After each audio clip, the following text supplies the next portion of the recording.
जब भी इस सृष्टि की बात होती है, जब भी समय, जीवन और मृत्यु का प्रश्न उठता है, एक नाम स्वयं प्रकट हो जाता है। वो नाम है महादेव, शिव, शंकर, वो जो है भी और नहीं भी, जिनका न कोई आरंभ है न कोई अंत।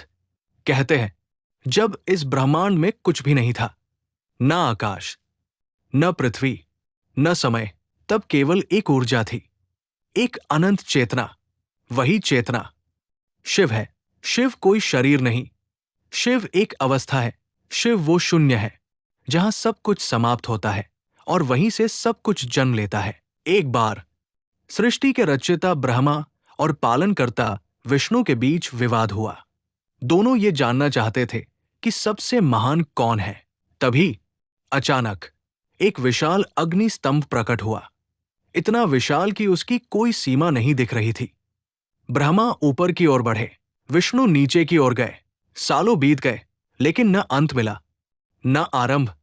तब उन्हें समझ आया, ये कोई साधारण शक्ति नहीं, ये स्वयं महादेव है, शिव, जो हर सीमा से परे है, जो समय से भी ऊपर है।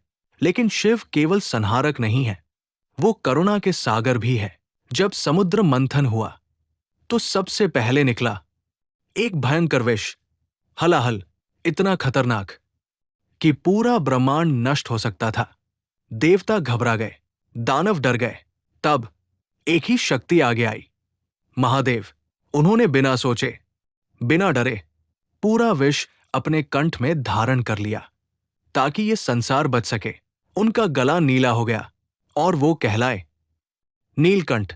यही है शिव, जो दूसरों के लिए खुद दर्द सहते हैं। लेकिन शिव का एक और रूप है जो बहुत कम लोग समझते हैं, तांडव। जब शिव तांडव करते हैं तो केवल नृत्य नहीं होता, वो होता है सृष्टि का कंपन। हर कदम एक निर्माण, हर लय एक विनाश। जब अन्याय बढ़ता है, जब अधर्म सीमा पार करता है, तब शिव का तांडव होता है और उस तांडव में सब कुछ समाप्त हो जाता है ताकि एक नई शुरुआत हो सके। लेकिन महादेव के जीवन में एक ऐसा अध्याय भी है जो हमें प्रेम का असली अर्थ सिखाता है।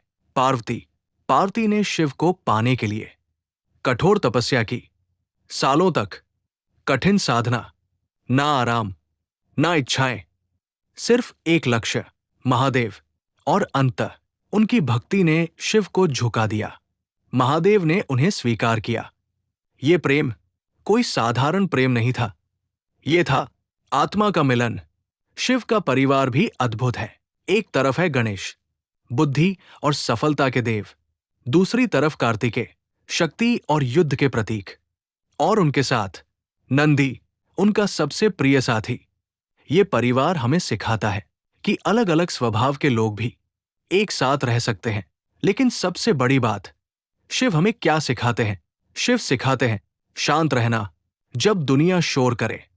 शिव सिखाते हैं मुस्कुराना जब जीवन कठिन हो। शिव सिखाते हैं त्याग करना जब खुद को बचाना आसान हो। शिव कहते हैं अहंकार छोड़ो, क्योंकि जो आज तुम्हारा है कल किसी और का होगा। शिव कहते हैं ध्यान करो, क्योंकि असली शक्ति बाहर नहीं, अंदर है। जीवन एक चक्र है, जन्म, मृत्यु और पुनर्जन्म, और इस पूरे चक्र के स्वामी महादेव है। अगर तुम जीवन को समझना चाहते हो तो शिव को समझो। अगर तुम खुद को पाना चाहते हो तो शिव को अपनाओ, क्योंकि अंत में सब कुछ शिव में ही समा जाता है और वही सब कुछ फिर से जन्म देता है। हर हर महादेव।